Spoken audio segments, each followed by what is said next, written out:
Joining us now is Turning Point Action official spokeswoman Caitlin Sinclair. Caitlin, thank you so much for joining us once again on Power Hour. We have to start off by the response we've seen from Donald Trump today after President Joe Biden let it slip that he thinks millions of Americans are garbage. Here is Donald Trump dressed up like a garbage truck driver at his rally in Wisconsin. And I have to begin by saying 250 million Americans are not garbage.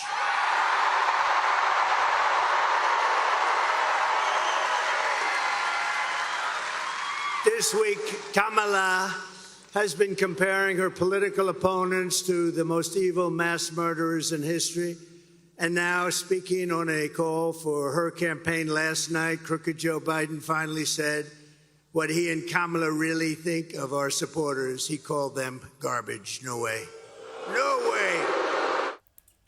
Caitlin, I often find it a bit cringe when politicians dress up for the cameras, but not this time. That is so clever of Donald Trump. And just how embarrassing is it for Joe Biden and Kamala Harris?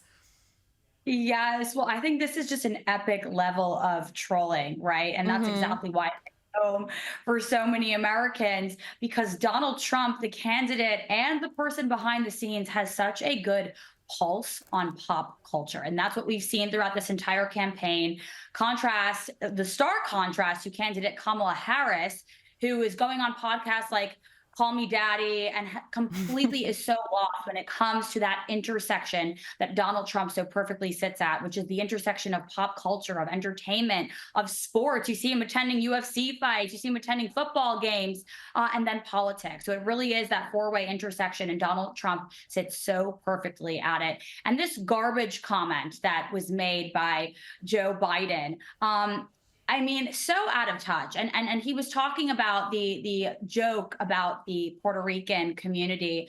I saw a lot of Puerto Ricans take to social media since this comment was made on Sunday. And let me tell you, they agree with the comment that that island is garbage.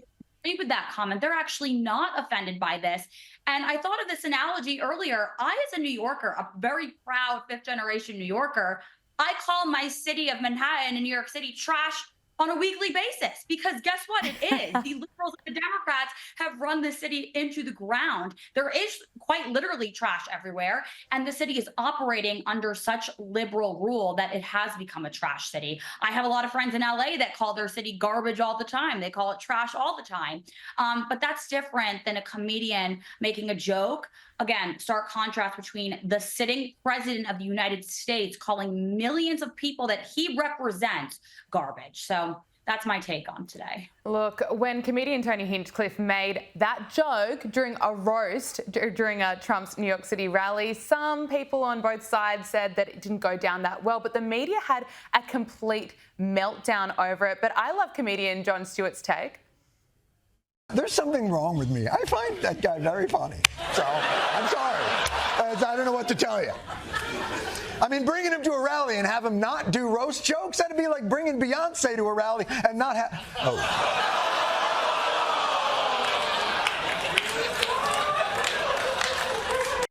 Look, he nails it. But it's 2024 and you apparently can't have comedy anymore. Yes, again, this is coming from a side that is triggered by everything, right? These crybaby liberal Karens that get triggered by everything. They're so damn sensitive. And then they are the ones that are supporting a president calling millions of Americans garbage. You don't see us crying about it.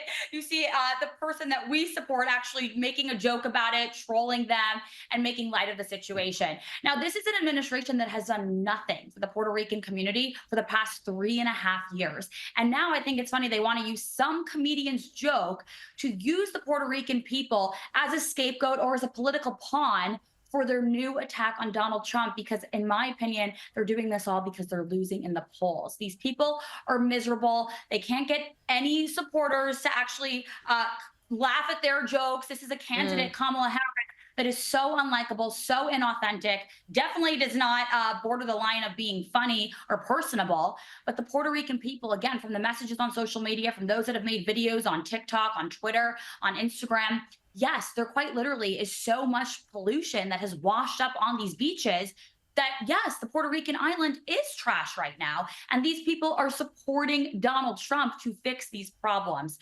So I don't think that, again, any of these comments are going to affect what we're going to see happen next Tuesday.